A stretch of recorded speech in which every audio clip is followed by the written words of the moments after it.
and welcome to the Tension Podcast. I'm your host, Donna Dupont, with the Archipelago of Design. Today's podcast is part of our series on the power of play and serious games. Joining me today is Ben Taylor. Ben is a Senior Operations Research Analyst currently working in Defence Research and Development Canada, where he supports the development of Canadian Defence Force Planning Analysis. Ben has been fascinated by war games since childhood, and occasionally his work provides opportunities to use gaming methods to explore very serious and complex problems. He strives to use the simplest techniques to help others understand the bigger picture using games. Welcome, Ben, to the podcast. Thank you, Donna.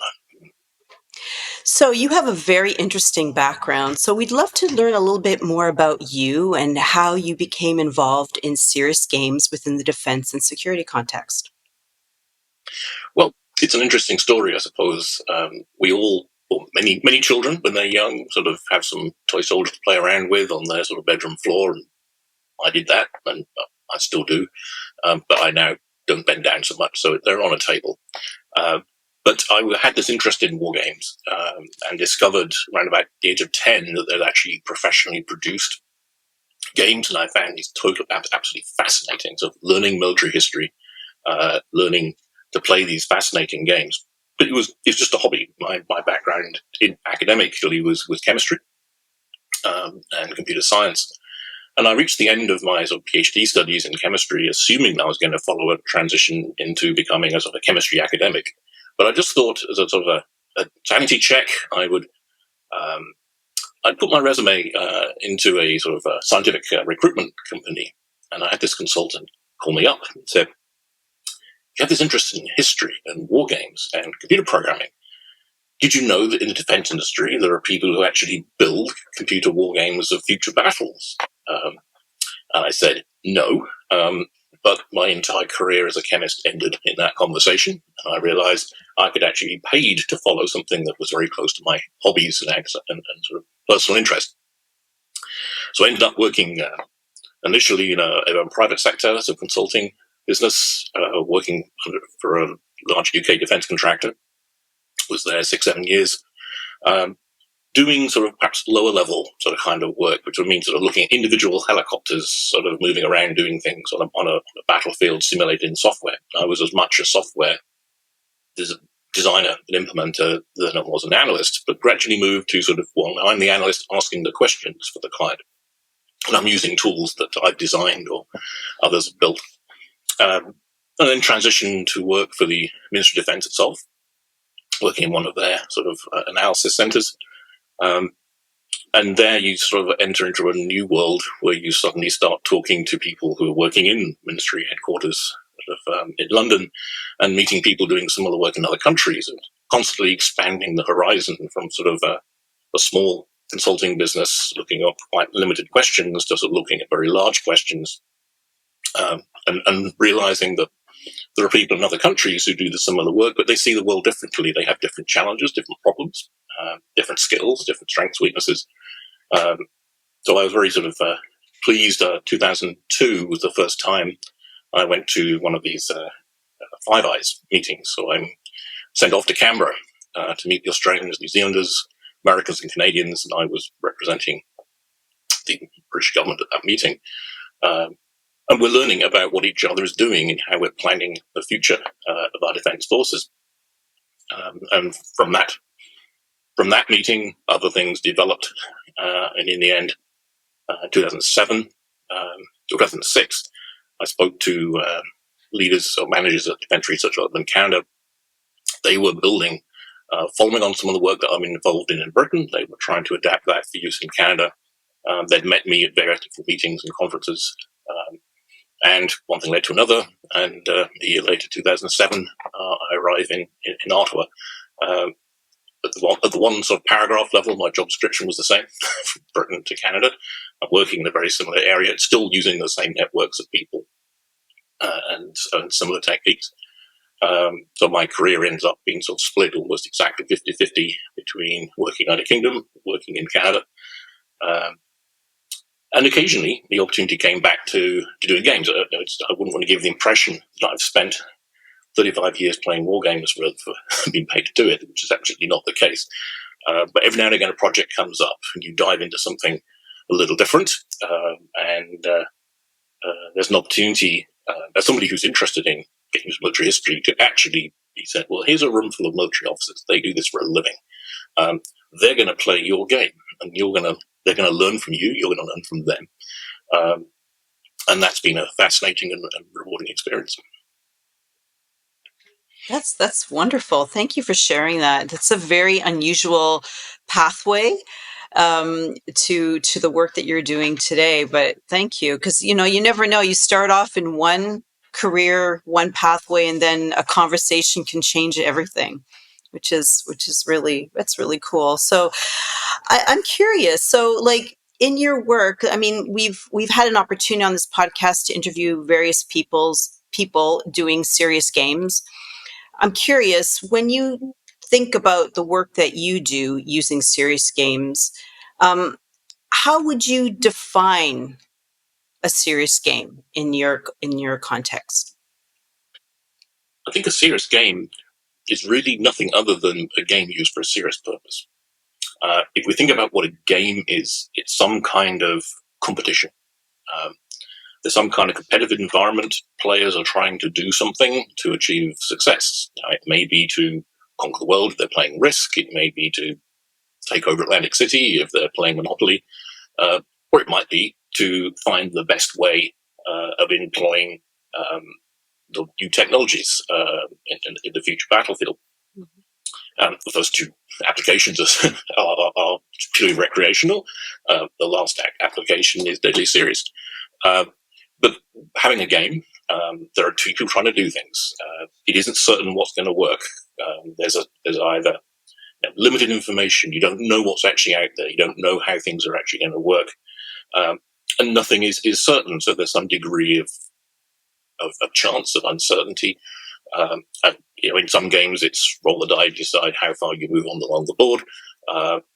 In a recreational, in a military-like war game, you may be rolling a die to determine whether the weapon you fired hits the target. But there are recreational war games. I play them for a hobby. I'm assembling forces. I'm maneuvering them. I'm trying to outmaneuver and outfight my opponent. And it's all just for fun. But if you take the same game and you have, or a similar game, and you have some military officers and say, well, we're going to actually maneuver this force the way the Canadian military are trained to maneuver it. When some other people are going to move another force, and they are going to replicate what we think the tactics are of other nations. And we're going to see what happens, and we're going to look or explore what happens if we introduce a certain new kind of technology. How would we use it? Well, anybody could sort of pull that game, download a game and play it. But they're doing it from the perspective of whatever it is they do in their lives. I'm using actual trained military professionals to make those decisions. So I'm giving them an environment. It's completely safe to fail. Nothing gets hurt. Nothing gets used. It's far cheaper than firing real things around or running large exercises. And you can introduce things that don't even exist yet. If we gave you a widget that does this, how would you use it? Well, it could take years and millions of dollars to build one. I can put it in a game and somebody can tell me that will be a game changer, or I don't see the point. It doesn't actually give us anything we can't already do. We could get that feedback sort of in days. So potentially a serious game is a powerful tool to explore problems, but the fundamentals, all games are all competitive environments with some kind of rules framework. A war game is a game where the subject is related to warfare. And a serious game, which could be about warfare, or it could be about managing pandemics, something like that, is a game that is played for a serious purpose. It's not there to entertain. It may be a rewarding and pleasant and enjoyable experience to be part of. It's there to generate insights. It's there to explore a problem for a very serious purpose. I love that. That's a really great explanation of the use of serious games and differentiating between the, I guess, warfighting context, professional military context versus maybe other serious problems where you're using very similar techniques, but it's a completely different context, a different problem set you're exploring with different challenges. I also love how you talked about these games as opportunities to explore different contexts and maybe kind of tapping into some of your, it could be your current operational tactics or maneuvering, and exploring and understanding how things could change if you switch the environment or introduce new technology. So there's as you were saying, there's a huge opportunity to, I guess, explore the unknown, new contexts, develop insights or new questions, and that information could be quite valuable. When you've done these exercises in the past, where you're perhaps introducing a new technology that hasn't been developed yet, um, those insights, are they helpful in terms of developing further options around technology in the future for the military? They certainly can be. I think an important thing to always think about is where games are good, and sometimes games can be misleading. Um, a game has human players in it, and they're going to make decisions based on what they see in front of them. And if you take a different player who play the same role, they may well play it differently. In fact, if you have the same person and it's Monday morning and they've had a bad weekend, they'll play it differently than when they're on Thursday looking forward to the next weekend and they're all pumped up and motivated. So the human performance is a huge variable. Also, players will learn from playing a game. I mean, in a competitive sense, that's what you really want them to do. I want to get better at moving my miniature Roman legions around. But players who are saying, we're saying, well, if we introduce this new drone into the force, what will we do with it?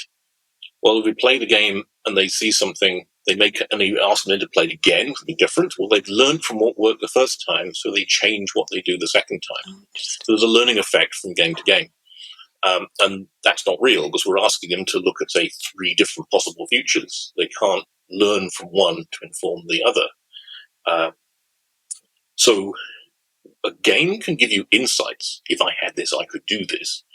But it's not necessarily reliable statistical information.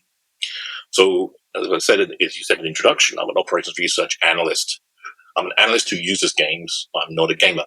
I don't exist to create games. I exist to answer problems.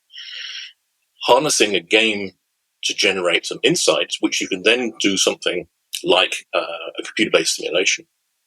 You can ask the computer to fight a battle 10,000 times, and it forgets everything it did. It starts again. So you can then generate real statistics where the computer tries to fight the battle in a way that the human players did. They play it once, you capture their tactics, you put it into the computer runs it 1,000 times. Now we've got some more robust information. So when looking at a big problem, you need to know what tool you're using to investigate, to understand, to develop possibilities, and which tool you're using to actually quantify and to measure. So harnessing a game to a computer simulation actually gives you, something that is, the whole is greater than the sum of the parts. The human players give you one possible pathway through a scenario. It may not be the most likely, but it's the one they chose when they made all the decisions.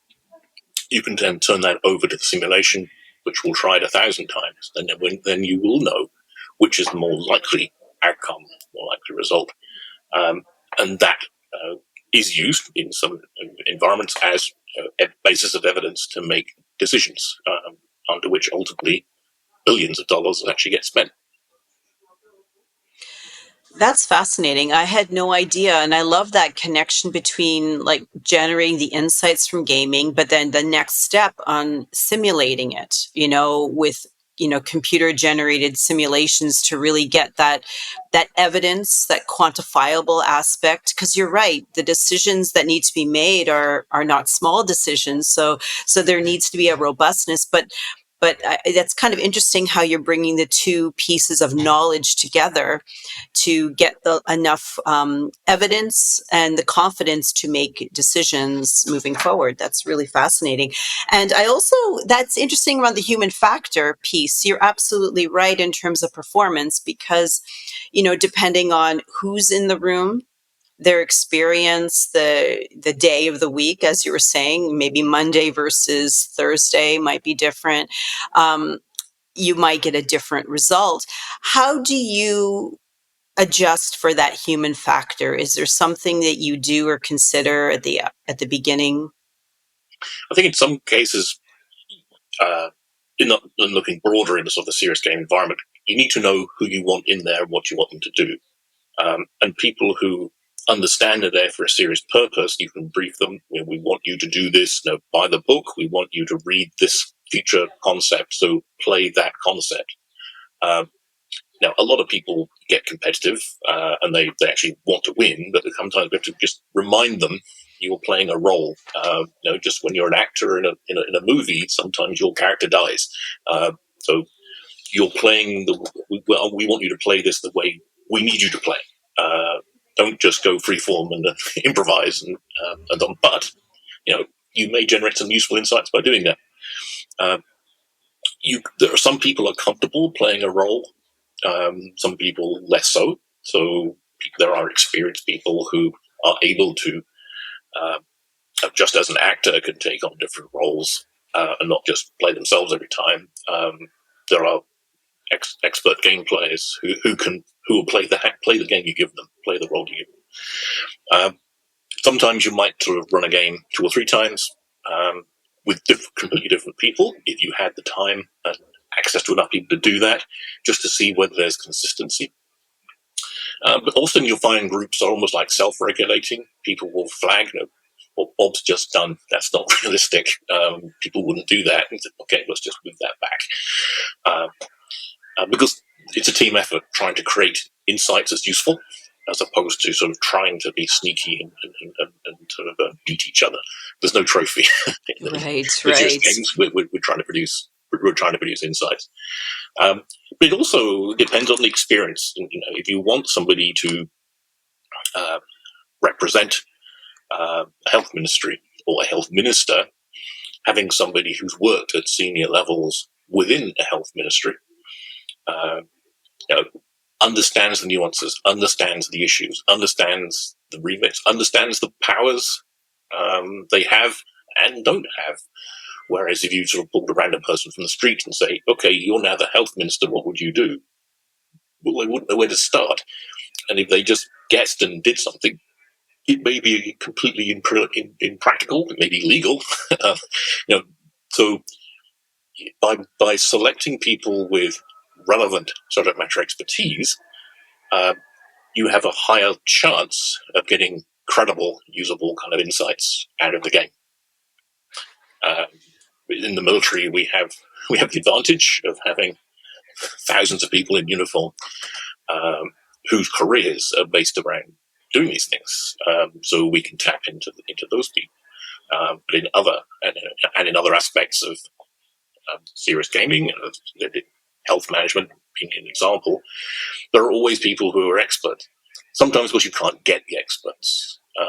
You might get sort of somebody 2 or 3 levels down. So, as of a manager in a regional sort of health authority might be asked to step in and play the health minister. And that's not quite the same thing, because we all, in our careers in different organizations, particularly hierarchical bureaucratic ones, the people at the lower levels do certain things because that's what they're good at. People at the higher levels do different things in different ways because hopefully that's what they're good at doing. And the junior isn't necessarily able to have the insights of the senior. So sometimes we take the best we can get. But ideally, you'd want a game to be played by people who actually do what that thing is you want in the game in real life, because then they're going to bring all that expertise, all that they've learned in their career is then injected into your game as their perspective. And that can give you a much richer, more valuable kind of output. That's fascinating. I love that. Making sure that those that are engaged in the process have a certain level of expertise and understanding of the system and are able to assume that role as best as they can, and then bring that knowledge right into the game context in a team building, like in a team formation where it's all about generating insights and really learning together. It's very powerful. So I guess we've just kind of already dove into your style, which is a unique style of starting to hold space for games and really challenging in challenging contexts where conversations need to be advanced. So can you maybe share, some examples of where you've used serious games and maybe expand a bit more about what your approach is, like what's your unique style in gaming? I think it's evolved certainly over the years. One of the first times I've involved in trying to produce a game was at an exercise with the British Army in the early 1990s. Um, and they were looking then at introducing some new helicopters, and they wanted to explore how they might use them. Um, and so we were tasked as a contractor to bring some war games to try some things out. So I understood hobby games of that kind of thing. So we acquired some, brought them in. The problem we ran into, though, is that hobby gamers like details. They're willing to learn complicated rules, and working with military officers, um, they didn't.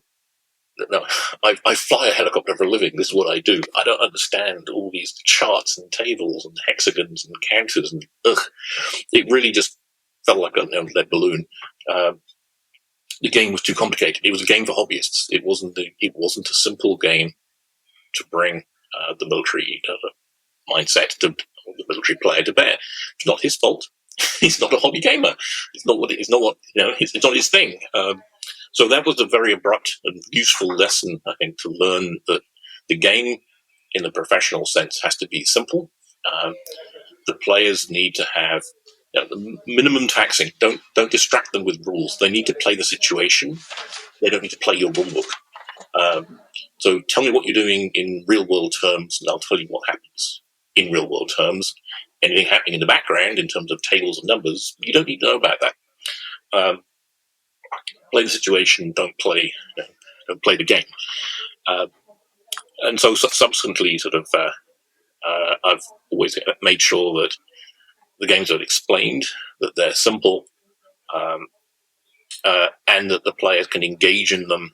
Because after all, if they are focusing on the problem, then they're more likely to be creative and generate insights. If they're worried about how to make the next move in terms of the game mechanics, they're focusing on that, not what the underlying sort of problem is. So it's in everybody's interests that the game designers and the game facilitators, umpires, controllers, whatever term you want to use, that those people keep the players playing in their bubble. Um, People talk about being like on a stage, or the sort of illusion that it's a real environment. You have to you believe what you see on the stage. You maintain that illusion that it's somehow real. They're emotionally engaged in it, and the complicated stuff behind is not shared with them. Uh, and that sort of led, sort of by degrees, to sort of running into matrix games, and sort of seeing that as almost an ultimate format of the game the players don't have to worry about the rules about, because there are hardly any rules. But nonetheless, it's still a powerful technique to use in that sort of serious context. That makes a lot of sense in terms of, focusing, like taking a step back as a game designer or constructing the context, where you really want to make it as simple for players to get into the problem set and to focus on the creativity and the ideation and not necessarily distracted by complex structures and rules and things. I know I've played a few games where I enjoyed it, but it took a while to get around the rules. And you're right, it kind of does distract you from just immersing yourself into the scenario and really, really kind of diving into the problem. So I do like that. I think that makes a lot of sense. So is that what you've described? Is that what you would consider a matrix game? Or is there more to the definition of a matrix game? Yeah. So matrix games are a specific sort of type of discussion-based game. Well, most of us are familiar with sort of first-person role-playing games, Dungeons and Dragons, and all the games that have followed sort of in that genre. The player takes on the role of an individual. It's an alter ego, different personality, different skills. And you work with your friends and you try and solve the problem. An American game designer, Chris Engel, said, "How do you role-play a country? I don't want to role-play. I don't role-play a general. I want to role-play the whole of the country." And he came up with sort of some techniques, which ultimately sort of became the Matrix game that we understand today. And the Matrix game is based upon arguments. You make an argument saying there's an action, it'll have this result, and this is the reason why it'll work. So I'm going to fortify this. I'm going to build fortifications around this town so that my troops can defend it better. The reason it works, I have expert engineers in my army. I have plenty of budget to sort of buy in equipment. And we know the tactics the enemy use, so we will develop fortifications to stop them. Here's my reasons. Somebody else could say, another participant will say, "Oh, yes, but the reasons why it might not work. It's a very hot sort of environment. It's dusty, so it's going to be very hard work to build anything. There's no water to make concrete from, because you're in a desert. So here are reasons why it might not work." So at that point, you then look at this argument and say, well, how strong was that argument? Are there some really good reasons why? You've got expert engineers and loads of budget, and so, but it's in a desert and it's dry. So in some instances, the game of adjudicator, facilitator themselves would look at it and say, yeah, I'm going to give you a 70% chance of success. Another technique that's used these days is to actually have the players themselves self-adjudicate effectively. There may be 8 people around the table, and you all sort of vote on a tool or hold up a card and say, yes, this won't. So really, you're using it as a mini thought experiment. Could this army fortify that town? How likely is that to happen? And then the players around, who may all know about this kind of problem, can then say, yes, I believe it's very likely, or it's not. You then take the median result. The median person said 70%.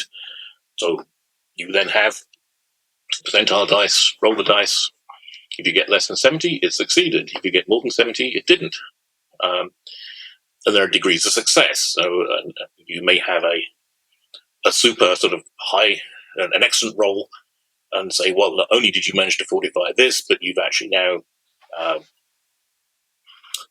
found a quick technique to build it much more quickly. So when you do it in the future, you'll be able to do it in half the time. Or it might be a disaster, and it says, no, sort of, your troops were so busy involved in trying to fortify this town that the enemy has surprised them and attacked them, and you've had to retreat. So you can invent, you come up with this narrative. So essentially, the players sort of taking turns, normally sort of around the table to make their arguments. They're building on a situation. They're telling a story. They're saying, "Well, this happened," and once something's happened, it's happened. You can't then come back and assume that it hadn't. So if we succeeded, this town is now fortified. So if the enemy now has their turn, they can't say, we will sweep in to the town because there's nothing to stop us. Well, there are, because there's fortifications. We've established that they're there. So the story evolves, and the players then add their arguments. Sometimes they succeed, sometimes they don't. And there's that assessment of whether it's this is an easy, this is a slam dunk kind of a thing, or this is really that's just nearly impossible. But there's a chance, so we'll let you try. So there's some degree of probability, but again, it's one narrative pathway through a situation. And the interesting thing is, because one interesting feature of these games is because the situation is evolving, you can't overly pre-plan because you don't know what's going to happen. You don't know what your rivals are going to argue about. And you've looked at things like, I remember the Freedom Convoy sort of in Ottawa in 2022. That would be a fascinating subject for a Matrix game. Was can leaders of the protest persuade people to turn up? Can they win public sympathy by saying we're here to save your children from Big Pharma, or are they sort of terrorists destroying the economy? You can argue it each way. You could produce a game around that. When do the police intervene early? Do they wait? Do they hope it all breaks up? So you could build a Matrix game around that kind of event, and tease out sort of what could have happened, what strategies were available, what would be a plausible kind of approach. And you already know all the rules that are, so you can introduce anything. You don't have to say, well, I gave the earlier example of a military game where you're trying out a different kind of drone to work with your army. Well, you've got to know what that drone is. You've got to know how it works. Otherwise, you can't really put it in the game because it doesn't do anything. So if there's no drone rule, you can't use a drone. In a Matrix game, you can say, I'm going to have an upgraded, we're going to procure an upgraded drone which will allow our people to see the enemy sort of much earlier. We roll the dice, and yes, you do see that, or you have a failure. So, no, the engineering design failed, and it doesn't fly. It's too heavy, or it's so big and loud, the enemy just hide when they see it coming. You can build it in. There's a narrative, and you can explore it. So the players can bring anything into a Matrix game that they believe is plausible, and then other players can argue why it wouldn't make a difference, why it's not technically feasible. So you're getting different people from different backgrounds can all sort of spar off each other and collectively understand the situation, maybe in a way that no individual participant did before they got into the game. Yeah, I like that. I can see now why you use the term matrix, because you are bringing in lots of different people. It's almost like this really like this cognitive diversity with all the different players where they're bringing in perspectives and they have an argument. And so there's an opportunity to kind of, well, it's almost like debating, the feasibility of this, the pros and cons, possibly the consequences, some of the assumptions that need to be reconsidered. So that's quite fascinating. So it's very much in the plausible space that people bring ideas into the game. Do people sometimes stretch it beyond the plausible? Is there an opportunity for that kind of really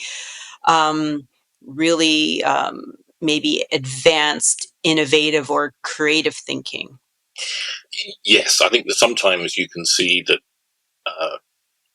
people particularly will strategize and do one thing to enable them to do something else later. So they are thinking in a campaigning, strategic sense. It might not be obvious why you did this thing early on, but it's to provide you with the context to do something else later. That's interesting. So people are really quite crafty and strategic in the way they play some of these games. There are some where occasionally people do really sort of out of the box things. There was one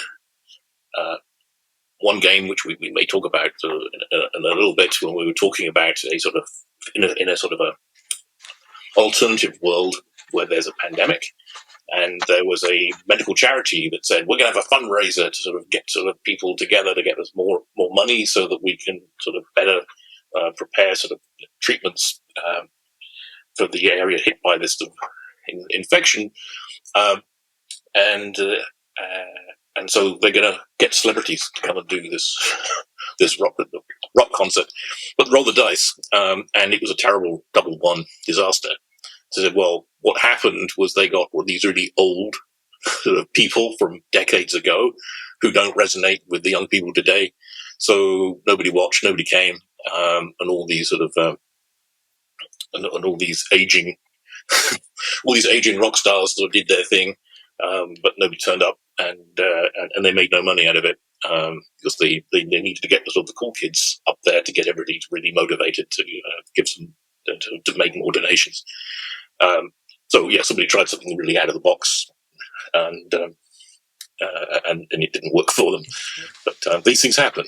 Sometimes these games can have a little bit of humor in them, because as the facilitator, when something goes wrong, badly wrong or very, very well, you have to improvise what that consequence is. So the game player has to be, the game sort of controller or adjudicator needs to have sort of some sort of a creative streak in them to sort of create this sort of narrative where the sort of things go off the rails, and where the players' plans sort of unravel or exceed expectations.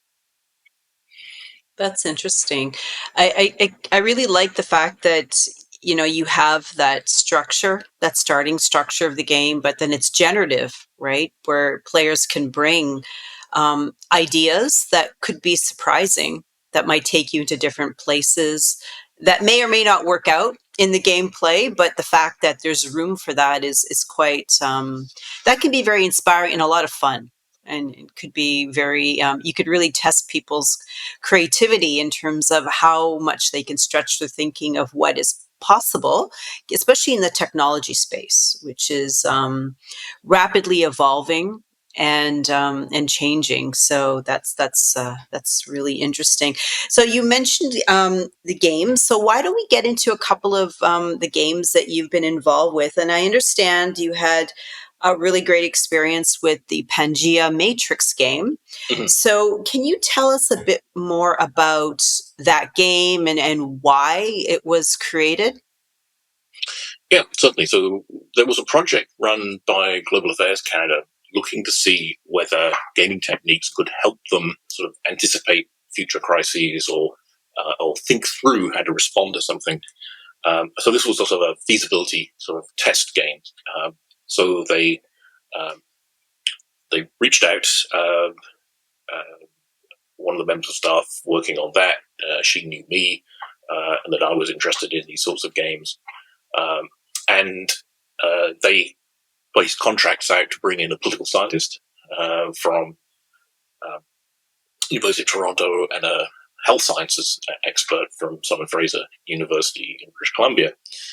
So we sort of virtually sort of built a matrix game about sort of the global response to infectious disease outbreak. So we're doing this in 2018 into 19. So we were ahead of the curve. We were a year before COVID. But we also wanted to do something that avoided being located in the real world as we understand it, because one of the problems is players will play the detail and not the broader problem. So if you say something is happening in, say, Peru, and the government of Peru does something, well, somebody who actually worked in Peru or lived in Peru for many years will say that's unrealistic. They don't do that there, or that would never happen because of this particular legislation that they have. Well, now you've ruined the game because we're no longer thinking about the problem. We're now arguing about the details of Peru. So we created a sort of fictional world. We took one of the things I did in university. Studied geology for 2 years. So I was interested in plate tectonics and how continents of the Earth have sort of moved around over hundreds of millions of years. So there's a map of Pangea, the supercontinent, from about 200 or so million years ago, when all the world's land masses were sort of joined together. and said, well, we're going to have the world of sort of today, but we're going to plop it onto that map. We're going to create these sort of regions of the world: Westland, Eastland, Southland, really representing sort of the Western liberal democracies. Westland, more sort of Asian, more sort of totalitarian, centralist kind of states. Eastland, and then sort of the diverse developing world, Southland. So those were just representative blocks, and then we had sort of a big pharmaceutical sort of company and a sort of a medical sort of aid agent, non-profit sort of agency. So these different people, we created an event. There's a chronology about sort of where infections would appear. We created sort of little sort of mini like news headlines or slides sort of explaining the sort of things that happened. So people had to work out how to respond, how to research the vaccine, or could they research a vaccine to treat this thing? What aid did they give? Could they cooperate? And it took us a few months because you iterate the design, and you know, a key thing with a Matrix game is work out who the active players are. So who gets to play and who and sort of and what other things are sort of factored out or left to sort of the control team to manage. But we assembled the game in early 2019. Had teams of sort of 4 or 5 players working on each of the roles, and we spent a day sort of going through this. It was interesting. One of the comments made by somebody who actually had experience in sort of humanitarian aid missions said that the sort of the argument between the sort of the host, the receiving nation, and sort of the relationship with sort of the Western sort of governments was actually quite realistic. Sort of people, the way they interacted, and the kind of results that occurred, so that's really quite believable. And one of the things that the designers had put in was deliberately prompting people to look at the sort of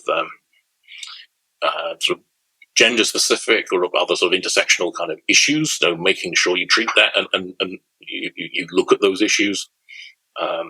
And we had reminders in the sort of each turn as these news stories come up, tweets from these sort of fictional groups sort of saying how sort of the burden of care often falls on women, and are we properly taking care of representing this, and are we providing the aid where it should go? And having put all those prompts in there, told them they should be thinking about this, we noted at the end not one person had mentioned those issues at all in any action they took,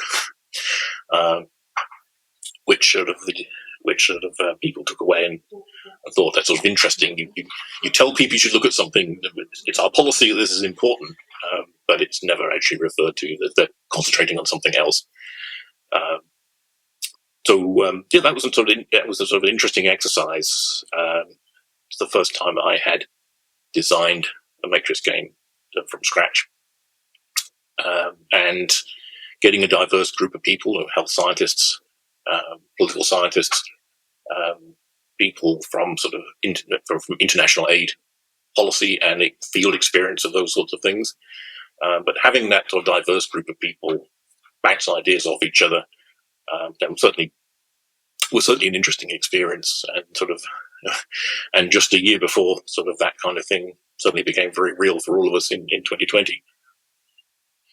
Absolutely. That's really interesting around the creation of this game just prior to the pandemic, where you're looking at some of the challenges, right, around interactions, cooperation between different players, and then those intersectorial issues, and really trying to advance conversation around that.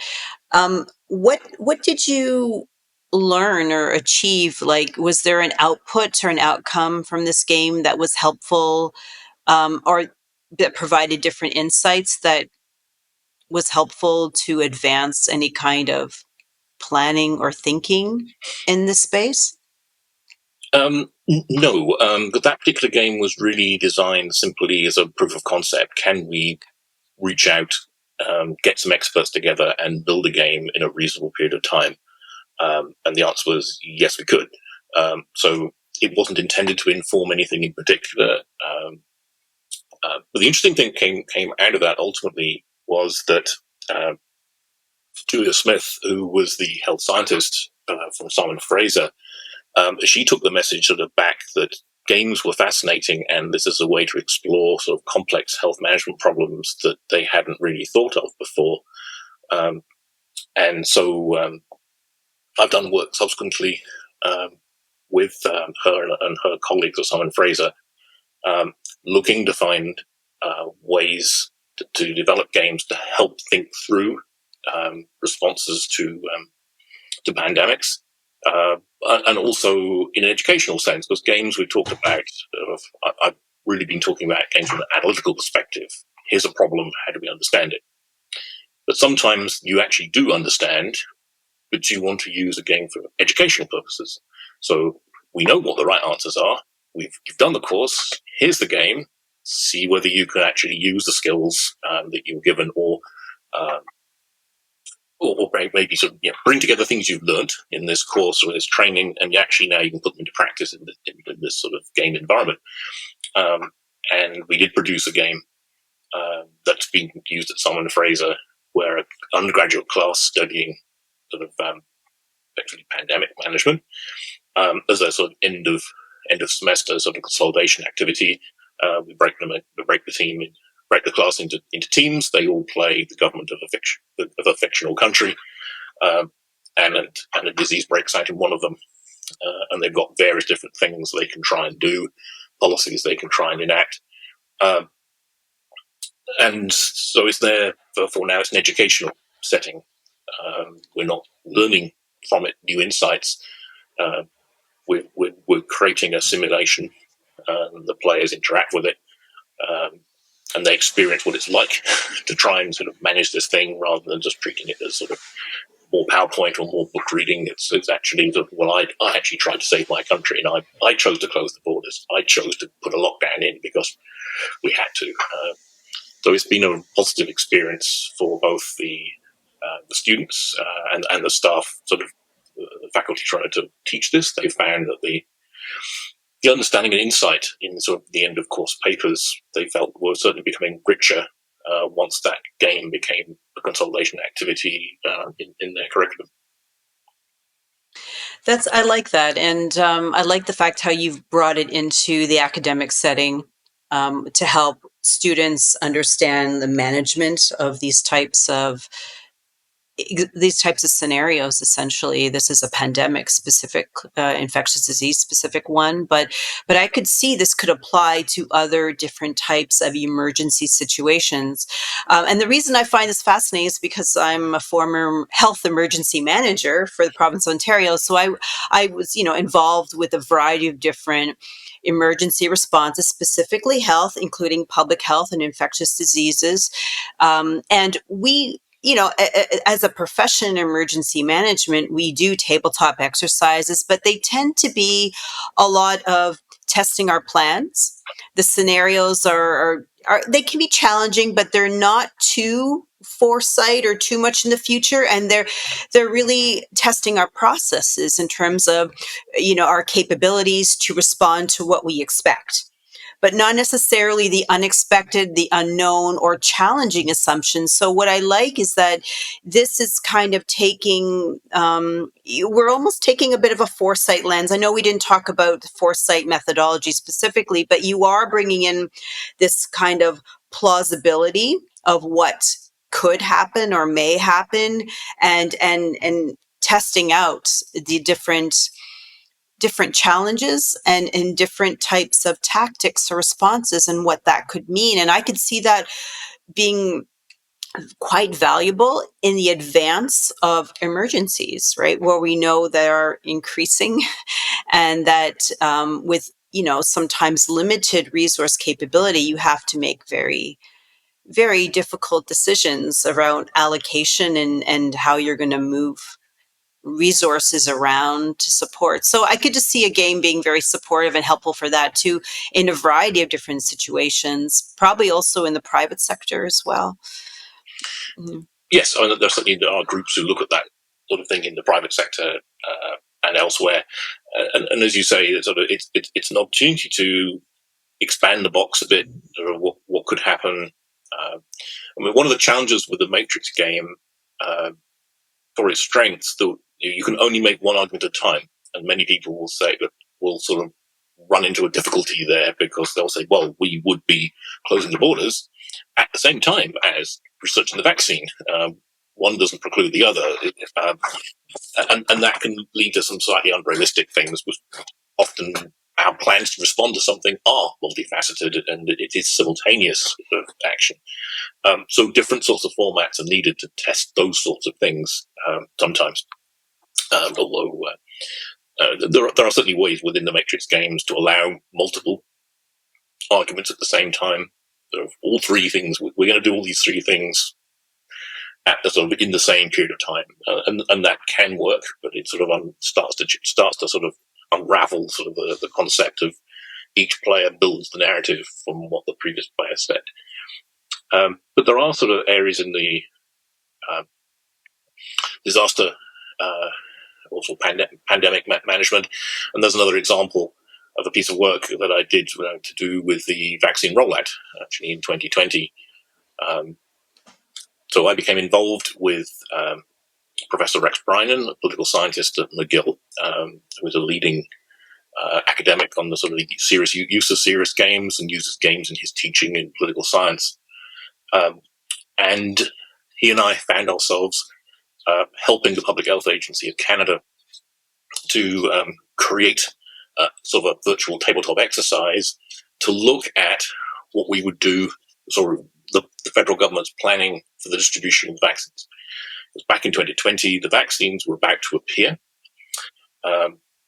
but the regional or provincial health agencies were responsible for the actual delivery, but getting the vaccines from wherever they are being produced to the provincial teams was a federal role.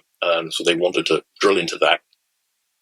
And we created an exercise, and again, following some of the principles we've already talked about in this discussion, we started by putting together a red team, a team of people who weren't involved, but had expert opinions on what might be said. So we had specialists in epidemiology, we had specialists in sort of security issues, intelligence issues, logistics issues.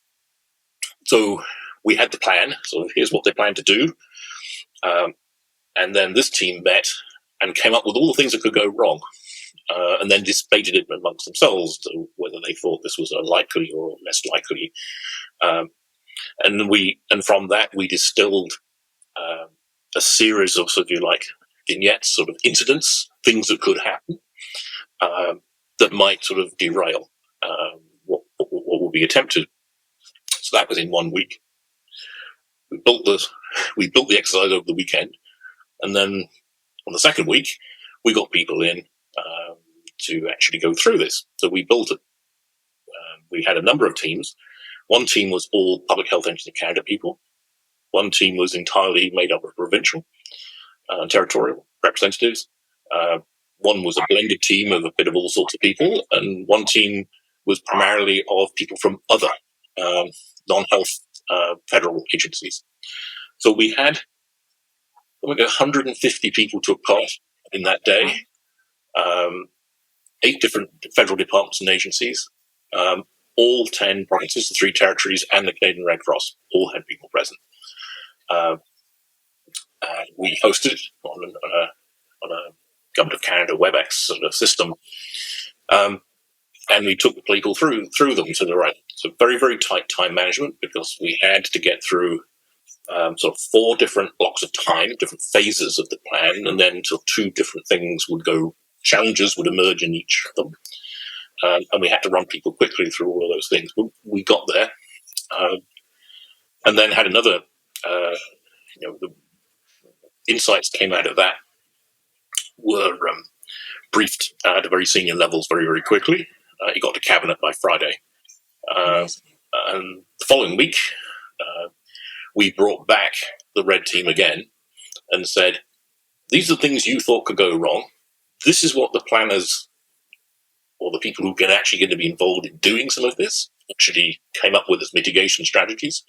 What do you think? Is it going to fix it, or are there still some residual risks that people ought to think about? And this was sort of was interesting exercise, and in the end, sort of the approach we took, the format we sort of developed to show the risks and what was covered and so on. We learned some months later that the Public Health Agency in Canada took that on board and continued to update it throughout the pandemic, using it as their format for tracking issues. But the exercise itself was sort of fascinating on its scale, but also the commitment. And one of these interesting phenomena that you see in these sort of game-like activities is the communication. There was a great sort of outpouring, positive sort of sentiment, particularly from the provincial and territorial people, who they feel they don't often get consulted.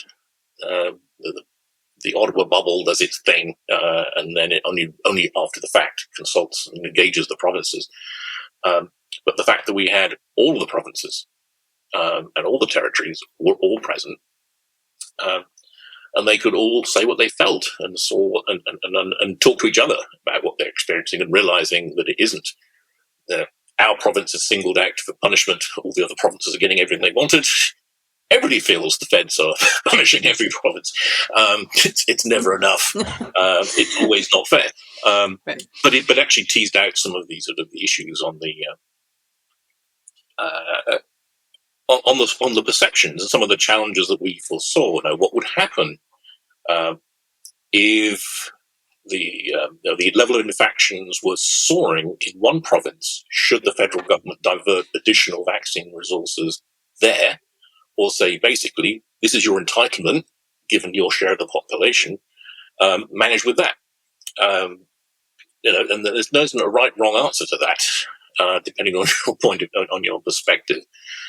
So there were some interesting sort of tensions, interesting sort of perspectives that came out. And we also felt that our initial red teaming exercise was quite successful, because we had something like 12 sort of incidents we came up with. I think about 8 of them actually happened. So we weren't coming up with crazy out-of-the-box sort of things. There was a case where one of the vaccines was held up because a plant in Europe was retooling and it had to go offline, and that sort of delayed the Canadian vaccines. Well, that happened in real life.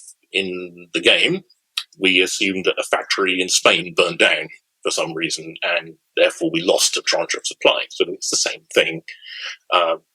We had one of the things we said could happen is that the US government could put pressure on the US producers to renege on their supply contracts to Canada and keep all the vaccines in the United States. And that's exactly what President Biden did.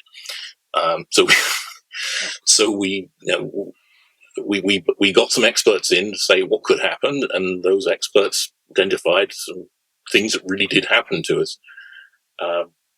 Things we had in the game that didn't happen were things like there was a problem with the Pfizer vaccine that had to be kept at very low temperatures, that there will be some scandal because of some failure of equipment, that there was huge amounts of wastage of the thing warming up before it could be used. We didn't really see any kind of report of that. A sort of black market of fake counterfeit vaccines being created by organized crime. We didn't see that happening. So we had some things that didn't happen, but we had lots of things we thought might happen that actually did happen in 2021 or 22. So yeah, I think those of us involved were quite pleased and proud to have been able to deliver that in a very short period of time. And if all it did was make the people in the provinces and territories and the federal agencies understand the situation a bit better, and at least feel that somebody's looking at this kind of stuff, and that this isn't just being sort of dreamt up. There is a plan, and we're managing the plan. And if that gave a little bit of sort of boost of confidence to people at what was a very difficult time, then that was a successful exercise.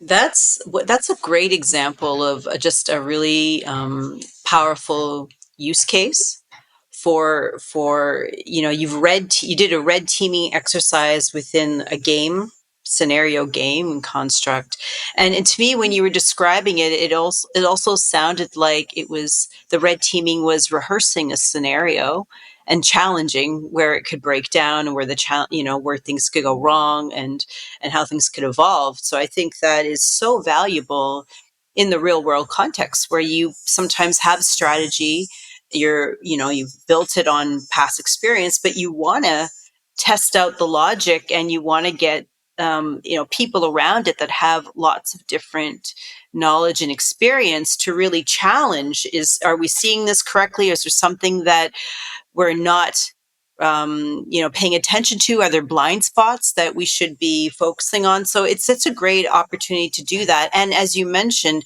this was a very large exercise, a lot of different departments, as well as federal and provincial territorial, opportunities to communicate and to discuss this, which is so important. So that's a really great example. Thank you for sharing that. Do you is there any information on that particular tabletop exercise written up anywhere or available? There's one extended briefing on that Rex Bryan and I gave. Okay. And I will certainly make sure that the link to that video is available. Great. It never appeared in writing. It was done so fast. We were all too busy doing other things that sitting down and after the fact, sort of writing up. In terms of academic papers, it's not been reported in the literature. That's okay, but the video would be great just for anyone in our audience that would be really curious about it, because it's just the structure of how you used it, and it was valuable in bringing forward some insights that were used, and were integrated, and perhaps different elements that perhaps didn't appear in the real world. However, it could there could be a situation in the future where those things, for example, the serious crime element could evolve over the longer term in different contexts. So that's fascinating. I really appreciate you sharing that with us. So I know you had talked a little bit about already the university game and the pandemic management version of that. Is that the same thing as the COVID 35 type of project, or are those slightly different? No, COVID 35 was the game I developed for the team at Simon Fraser. So yes, to do this, we said this is an educational type game, so we're asking the players to play a situation, but in this one you give them limited choices, whereas the Matrix game is a totally freeform game. You can bring in any idea you want. That's part of its power. Yeah. COVID 35 essentially gives players like a control panel. You can control sort of the borders at sort of various levels of stringency. There's 4 settings. And there's similarly for sort of social controls, sort of the stay-at-home order, sort of banning sort of big parties and things, business controls, work from home up to closure of non-essential businesses, and sort of your healthcare. Are you investing in the contact tracing or creating more emergency hospital capacity and so on? And players have resource points, so they can push the levers depending on they spend the points. They have to strategize as to which policies they want to move. So they've got a limited set of policies to work with, but they have to make a decision. So we've taken all the complexity away and given them a relatively simple interface. But we created this sort of fictional continent with 6 countries on it. And they're different. There are sort of higher income countries, lower income countries. There are some with sort of rebellious populations who burn masks rather than wear them to make a point, and those that are sort of have a secret police that will sort of shoot you and put the mask on you to make sure you're fully compliant. And so the mechanics, the mathematics behind how those different countries will behave are a little bit different, and they have different levels of resource. So there's a challenge. Is it in the interest of the wealthy countries to give resource to the poorer countries, or hoard it all at home and do things for themselves? And we created a thing called the Global Health Organization, which can do its own research projects to develop things which are useful for everybody, but only if it's funded. So who's going to fund that? So it's some really quite sort of intricate decision making. But we built that one in later part of 2021. By which time we actually had some literature was beginning to appear. People who had modelled sort of the initial COVID outbreaks had looked at sort of the effect on transport and so on. So we were able to create a series of really still very simple, but sort of spreadsheet-based models based upon the actual numbers that were starting to be published. So our assemblage of little tools themselves represent what really happened in 2020 to some extent, but we always working under that sort of premise that, as the quote from the English statistician George Box, all models are wrong, but some are useful. We know these aren't accurate, but they give you a credible feel, and it's creating that sense of credibility in sort of the minds of the players, which is a key issue. So this large spreadsheet workbook that the players never see is actually tracking daily sort of how the crisis is unfolding, and then the players sort of pick a turn. They're representing a few months of time. They get told what's happened, what's the status in their country, other countries, and sort of can make some policy choices. But so that's the game sort of we produced to help with the for the students, and we transferred that. Simon Fraser has sort of re-implemented the software, so they have it there on their systems, so it's part of their sort of program now.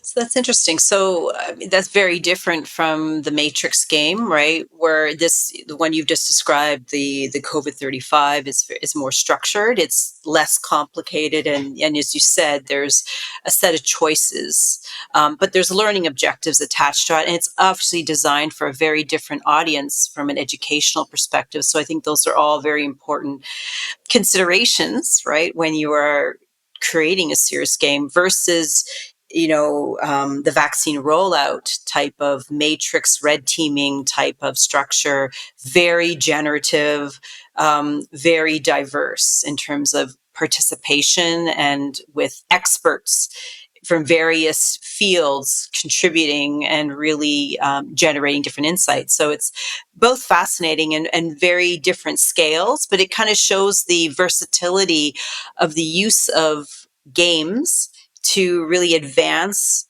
conversations, explore, or even to learn about a particular area and topic deeply. So thank you very much for sharing your knowledge today and your experience. Really, really appreciate it. I think our audience is going to learn a lot because this is very different from some of the other conversations we've had around serious games.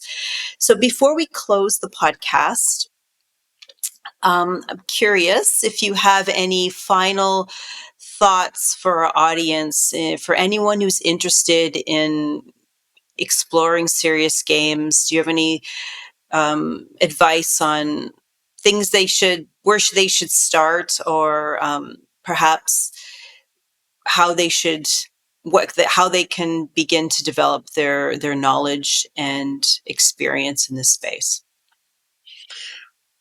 I think it's a difficult area initially to get into. Playing a game doesn't necessarily give you the insights into how to design one, and when there are people with far more experience and expertise at design than I do, there's a lot of information though is available.